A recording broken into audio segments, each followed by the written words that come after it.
কুষ্টিয়া কুমারখালীতে সাংবাদিকদের সঙ্গে মতবিনিময় সভা করেছেন কুষ্টিয়া জেলা বিএনপির যুগ্ম আহ্বায়ক শেখ সাদী। মতবিনিময় সভায় জেলা বিএনপি নেতা শেখ সাদী বলেন, দীর্ঘ নির্বাসিত জীবন সত্ত্বেও জনগণের কাছে আগামী নতুন বাংলাদেশের কাণ্ডারি হিসেবে সুপরিচিত তার নাম তারেক রহমান।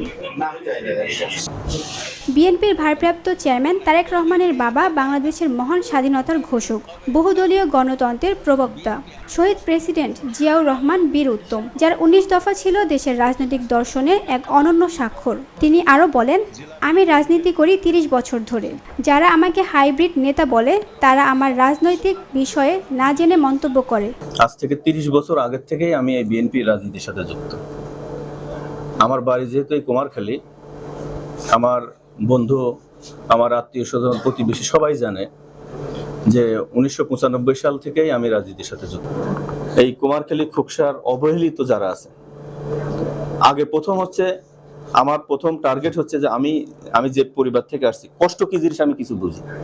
এই জন্য আমি আরো ১৫ বছর আগের থেকেই এই এলাকার মানুষের কষ্টে যারা আছে তাদের জন্য কাজ করতেছি। কি কাজ? যেমন আমাদের এখানে যারা বিএনপির নেতা কর্মীরা আছে, যারা কষ্টে আছে, বা এই যে আমাদের নতুন ভাই মারা গেছে, তার ছেলেটাকে আমি চাকরি দিয়েছি, রশিদুল ভাই মারা গেছে, তার ছেলেটাকে চাকরি। এইভাবে আমি খুঁজে খুঁজে দেখছি যে বিএনপির আদর্শ যে পরিবারগুলো যারা দুর্বল, যারা নির্যাতিত, সেসব পরিবার আমি ঢুকে গেছি। আমরা যারা বিএনপির দল করি তারা তারেক রহমানের নির্দেশনা মতো কাজ করি। যারা দলের নির্দেশনা মানে না তারা বিভ্রান্ত ছড়াচ্ছে। বিএনপি একটি বড় দল হয়, দলের মধ্যে কিছুটা মতপার্থক্য থাকবেই।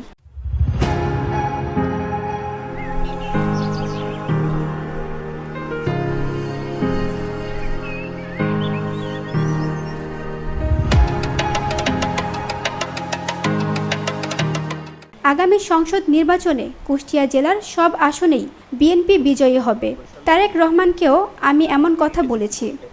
আমি আশা করতেছি সামনে যে নির্বাচন হবে, এই নির্বাচন একটা চমৎকার গণতান্ত্রিক পন্থায় নির্বাচন অনুষ্ঠিত হবে এবং বাংলাদেশ জাতীয়তাবাদী দল বিএনপির নেতৃত্বে একটা সরকার গঠন হবে এবং এই দেশ যে গত ১৭ বছর পিছিয়ে ছিল, জনাব তারেক রহমানের নেতৃত্বে এই দেশ খুব তাড়াতাড়ি একটা উন্নয়নের লাইনে উঠে যাবে এবং এই দেশ একটি খুব ভালো পর্যায়ে চলে যাবে। ১৮ জুন বুধবার সন্ধ্যা ৭টায় কুমারখালী বাস স্ট্যান্ড সংলগ্ন তার দলীয় কার্যালয়ে এই মতবিনিময় সভা অনুষ্ঠিত হয়। মতবিনিময় সভায় উপস্থিত সাংবাদিকদের বর্তমান রাজনৈতিক পরিস্থিতি নিয়ে কিছু প্রত্যাশা ও পরামর্শ তুলে ধরেন। প্রিয়টি বাংলা নিউজ ডেস্ক।